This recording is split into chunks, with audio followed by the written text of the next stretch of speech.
So, hier ist wieder Lorenz von eBakery und im heutigen Video geht es um Ranking bei Amazon. Heißt also, wie gut sind wir auf unseren Suchbegriffen zu finden, welche Faktoren spielen dabei eine Rolle und wie können wir das Ganze beeinflussen. Herzlich willkommen zu einem neuen Video von eBakery, die Agentur für Online-Händler.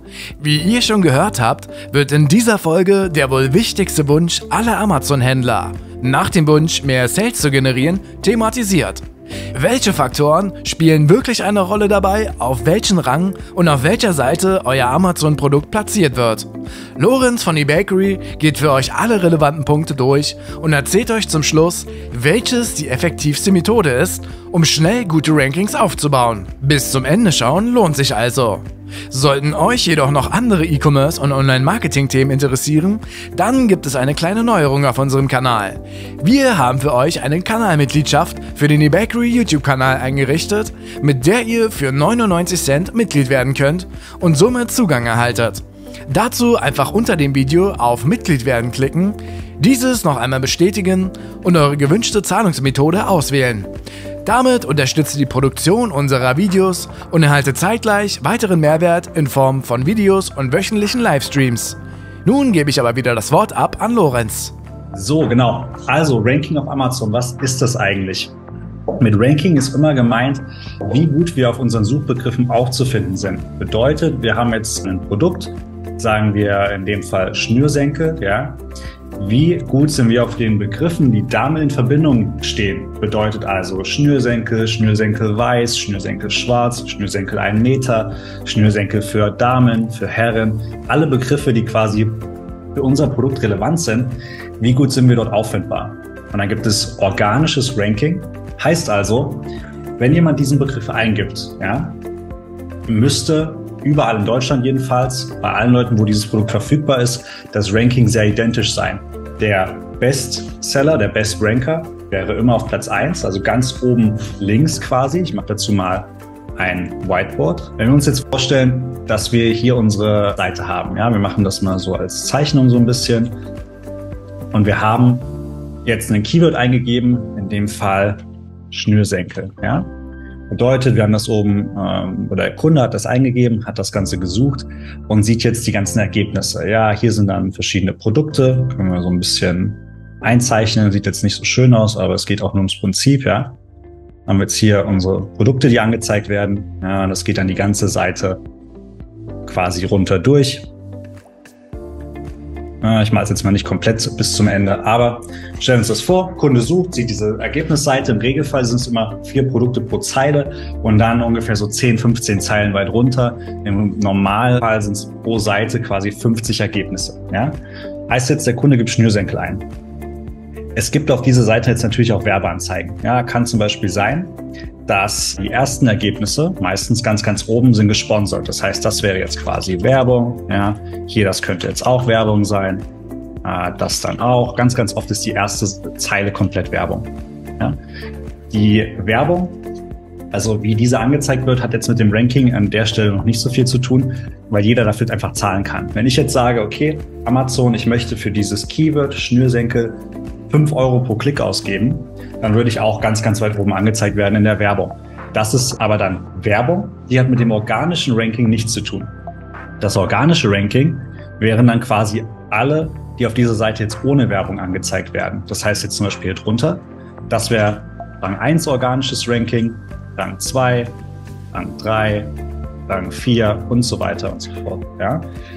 Das Ziel ist es für jeden Verkäufer, auf seinen Suchbegriffen, ja, und die könnten dann zum Beispiel folgendermaßen aussehen, ja, da haben wir in dem Beispiel jetzt hier Schnürsenkel, da haben wir vielleicht Schnürsenkel weiß, Schnürsenkel Sneaker, ja, und alle möglichen Varianten davon.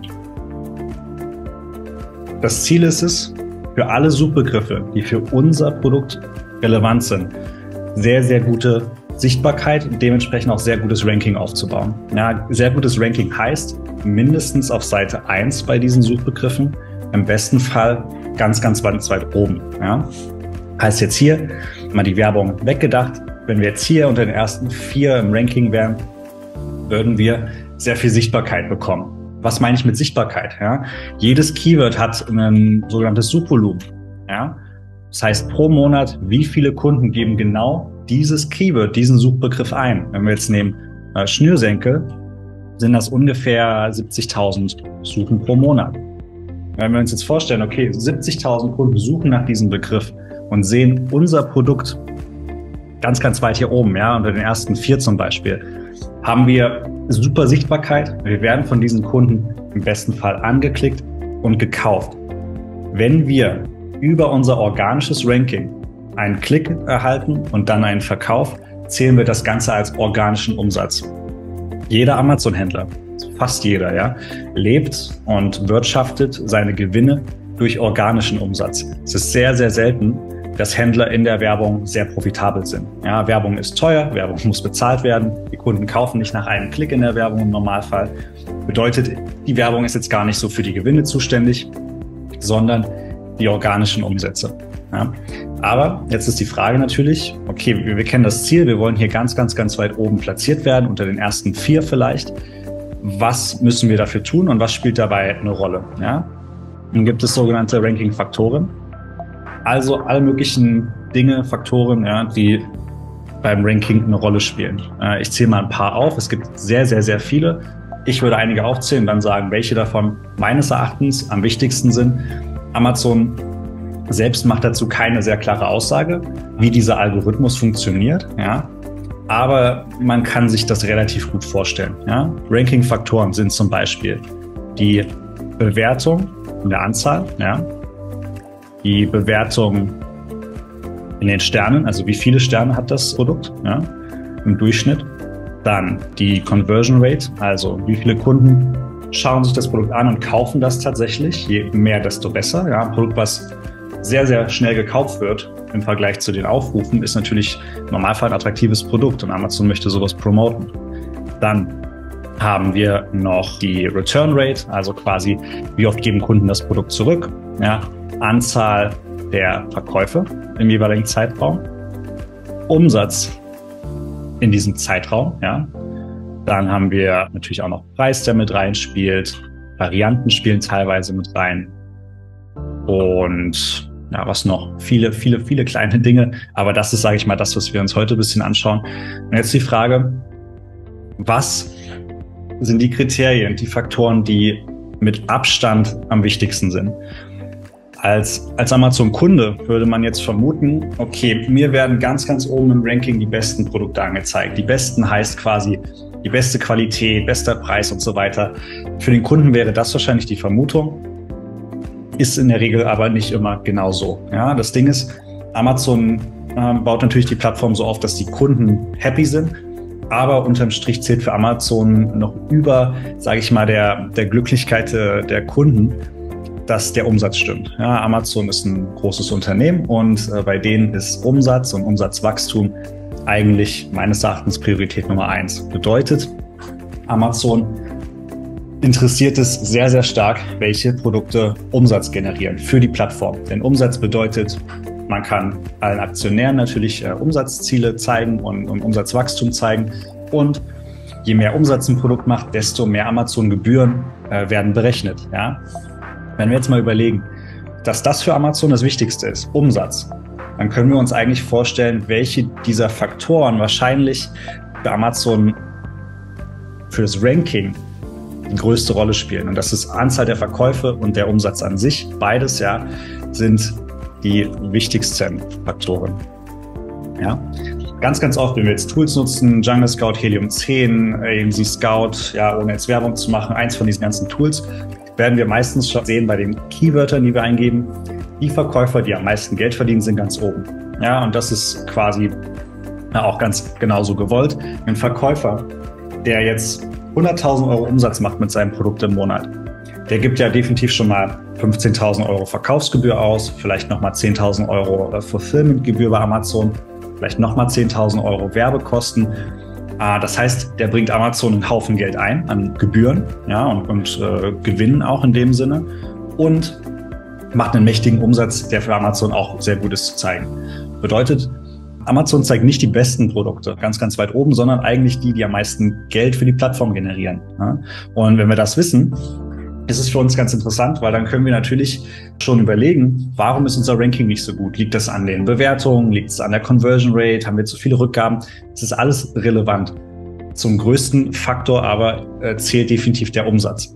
Wenn wir auf unseren Suchbegriffen, die relevant sind, sehr, sehr starken Umsatz generieren, werden wir von Amazon im Laufe der Zeit immer weiter nach oben befördert. Bedeutet jetzt, ja, wenn wir uns nochmal die andere Grafik hier aufmachen, wenn die Top 4 Verkäufer, ja, zum Beispiel für Schnürsenkel, Durchschnitt, sage ich mal, 50.000 Euro Umsatz pro Monat machen, ja. Ups. Und wir kommen jetzt in so einen Markt rein, ja, und unser Umsatz ist jetzt 5.000 Euro. Das mal auch noch voll, genau. Ja, die ganzen Top 4 Verkäufer für dieses Produkt, egal welches Produkt übrigens, die machen jetzt 50.000 Umsatz im Durchschnitt im Monat. Und wir machen 5.000. Welchen Anreiz gibt es für Amazon, dass die uns weiter oben platzieren, also sichtbarer machen? Wir bringen aktuell wenig Geld rein und es gibt Verkäufer, die schon viel, viel mehr machen. Gibt also für Amazon null Anreiz, uns weiter oben zu platzieren. Jetzt ist die Frage, wie können wir unser Ranking steigern? Ja, und dazu müssen wir einfach überlegen, in erster Linie muss natürlich das Setup im Account richtig sein. Bedeutet, der Preis muss stimmen, die Varianten, falls vorhanden, müssen stimmen, die Bilder müssen super sein, es sollte A+, also Markencontent vorhanden sein. Die SEO ist sehr wichtig, damit wir überhaupt Ranking generieren können auf den Begriffen. Aber jetzt ist es so, diese ganzen Dinge, die ich gerade beschrieben habe, die sind eigentlich nur die Basis. Ja? Das wirkliche Ranking kommt durch die Verkäufe an sich. Und jetzt gibt es eigentlich nur ein sehr, sehr starkes Tool, mit dem wir dieses Ranking beeinflussen können und dementsprechend die Verkäufe beeinflussen können. Und das ist ganz klar Amazon Werbung, also PPC. Wir können durch Werbung auf Amazon, auf unseren Begriffen, die wir ja schon vorher herausgefunden haben, Verkäufe generieren, was Amazon zeigt, hey, auf diesen Begriffen ist der Verkäufer jetzt stärker geworden. Vielleicht sollte der nicht mehr auf Seite 3 sein, sondern auf Seite 2, dann Seite 1 und immer weiter nach oben. PPC ist mit Abstand das mächtigste Tool bei Amazon. Und der, sage ich mal, Dreh- und Angelpunkt, wo Projekte entweder skalierbar werden, profitabel werden oder im Zweifelsfall sehr, sehr viel Geld verbrannt wird. Und bei PPC hatte ich schon ein bisschen in einem anderen Video geredet, werden aber noch mehr Videos dazu kommen. Heute quasi einfach als Fazit, was ist Ranking, was sind Keywörter auch noch so ein bisschen und was beeinflusst das Ranking? Ja, einfach um diese Denkweise ein bisschen zu korrigieren. Viele Verkäufer denken nämlich, meine Bilder sind nicht gut, deswegen verkaufe ich nicht ordentlich, mein SEO ist nicht gut, mein Preis ist 2 Euro zu hoch oder so. Spielt alles eine Rolle, aber das PPC ist wahrscheinlich der Punkt, wo die Probleme am meisten entstehen. Ja? Die Bilder, solange die einmal richtig gut gemacht sind, muss man die nicht jede Woche anpassen. Die PPC-Kampagnen, wenn die sehr gut laufen, muss man sie auch nicht mehr so oft anpassen, aber bis man dahin kommt, muss man viel, viel, viel optimieren. Und ja, das ist quasi das, worauf man ein bisschen Fokus setzen sollte. In dem Sinne, vielen Dank und bis zum nächsten Video. Nun wisst ihr hoffentlich, an welchen Stellschrauben zu drehen ist und welche Faktoren eher zweitrangig für das Ranking sind. Sollte es dazu noch Fragen geben, hinterlasst uns diese in den Kommentaren. Ansonsten helfen wir von eBakery euch bei Amazon SEO, Amazon PPC und weiteren Belangen. Alle Infos erhaltet ihr auf der Seite oben rechts, auf der ihr dann auch einen Termin vereinbaren könnt. Ansonsten wird es noch einiges zu Amazon auf diesem Kanal geben. Ein Abo lohnt sich also allemal. Wir hören uns dann in der nächsten Folge wieder. Macht es gut, euer eBakery Team.